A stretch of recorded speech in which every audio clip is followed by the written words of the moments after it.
Hello everyone, welcome back to Nayanshree classes and this is Nayanshree. आशा करती हूँ कि आप सभी लोग बहुत ही अच्छे होंगे और अपने घरों में सुरक्षित होंगे। आज की इस वीडियो में मैं बात करने वाली हूँ कि सीटेट का फॉर्म फिल करते टाइम आपको किन किन विशेष बातों का ध्यान रखना चाहिए। जनरली ऐसे स्टूडेंट जो पहली बार इस फॉर्म को फिल कर रहे होते हैं उनको काफ़ी कन्फ्यूज़न होता है, कभी लैंग्वेज को लेकर, कभी पेपर 2 में जो है सब्जेक्ट कौन सा चूज़ करें, इन सब बातों को लेकर काफ़ी कन्फ्यूज़न होता है। तो आज हम डिटेल में इस चीज़ को समझेंगे कि किस तरीके से हमें फॉर्म फिल करते टाइम कौन कौन सी सावधानियाँ बरतनी चाहिए। अगर मैं बात करूँ सीटेट की, तो सीटेट में आपके 2 पेपर होते हैं। आपका पेपर 1 होता है प्राइमरी लेवल के लिए, पेपर 2 होता है आपका अपर प्राइमरी लेवल के लिए। अब आपको ये समझना ज़रूरी है कि दोनों ही पेपर आपके सेम डे पर होते हैं। ऐसा नहीं होता है कि पेपर 1 आपका किसी और दिन हो, पेपर 2 आपका किसी और दिन हो। दोनों ही पेपर आपका सेम डे पर होते हैं। बीच में थोड़ा सा आपके लिए गैप रहता है जिसमें आप रेस्ट कर सकते हैं, जो भी आपको खाना पीना है आप कर सकते हैं। तो आप आराम से दोनों पेपर दे सकते हैं। ऐसा भी नहीं कि तुरंत होता है, बीच में आपको गैप दिया जाता है। अगर मैं बात करूँ पेपर 1 की, तो पेपर 1 में आपके 5 सब्जेक्ट होते हैं।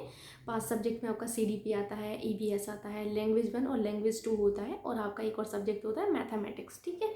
कन्फ्यूज़न बच्चों को यहाँ पर होता है कि लैंग्वेज जो होता है ये क्या होता है।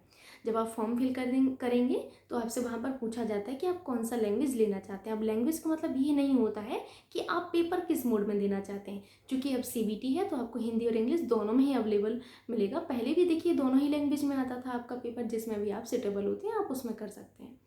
तो लैंग्वेज का मतलब होता है यहाँ पर आपका सब्जेक्ट। ठीक है। लैंग्वेज 1 और लैंग्वेज 2 ये आपके सब्जेक्ट होते हैं। इस चीज़ को आपको समझना है। ठीक है। ये भाषा की बात हो रही है, जो आपके सब्जेक्ट हैं। अब वहाँ पर आपको कई सारे ऑप्शन दिए जाएंगे। ड्रॉप डाउन आपकी एक लिस्ट होती है, उसमें आप देख सकते हैं जिस भी लैंग्वेज को आपको चूज़ करना है आप वो लैंग्वेज चूज़ कर सकते हैं। या तो आपको रेडियो बटन दिया रहेगा, कुछ ऐसा दिया रहेगा, तो आप उस पर क्लिक करके अपनी जो लैंग्वेज आपको चूज़ करनी है आप कर सकते हैं। जिस भी लैंग्वेज को आप अपना जो है सब्जेक्ट बनाना चाहते हैं वो अपना बना सकते हैं। अब मैं बात करूँ जो आपका लैंग्वेज 2 होता है, ये भी आपका एक सब्जेक्ट ही होता है, ये कुछ अलग नहीं है। तो ये भी आपको अपनी स्वेच्छा से ही चूज़ करना पड़ता है। जो भी आप चूज़ करना चाहें आप चूज़ कर सकते हैं। अब जो लैंग्वेज यहाँ पर आपने चूज़ की, वही लैंग्वेज जो है आपको सब्जेक्ट के रूप में आपको वहाँ पर जब आप अपना CBT देते हैं, अपना जो पेपर है देते हैं, तो आपको स्क्रीन पर ऑटोमेटिकली वही लैंग्वेज मिलती है। ऐसा नहीं है कि आपने यहाँ पर कुछ और चूज़ कर लिया हो सब्जेक्ट के फॉर्म में और वहाँ पर आपको कुछ और मिले, ऐसा नहीं होता है। पहले ऐसा था जब आपका ऑफलाइन पेपर होता था कि आपको जो है सारी चीज़ें वहाँ पर दी जाती थी। अब जो आपको अटेम्प्ट करना हो वो आप अटेम्प्ट कर सकते हैं। बट CBT में देखिए फ़ायदा तो यही है ना, जो पेपर वर्क है वो बच जाता है कि जो भी आपने चूज़ किया है आपको वही सब्जेक्ट वहाँ पर मिलेगा।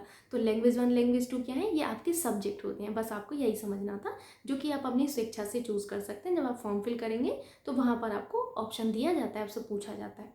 अब आते हैं हम पेपर 2 पर। पेपर 2 में भी आपके 5 सब्जेक्ट होते हैं, जिसमें आपका CDP होता है, लैंग्वेज 1 होता है, लैंग्वेज 2 होता है, और एक सब्जेक्ट होता है मैथमेटिक्स, और एक और होता है आपका कौन सा, मैथमेटिक्स के अलावा साइंस होता है। ऐसे स्टूडेंट जो मैथमेटिक्स और साइंस नहीं लेना चाहते हैं वो सोशल स्टडीज़ लेते हैं।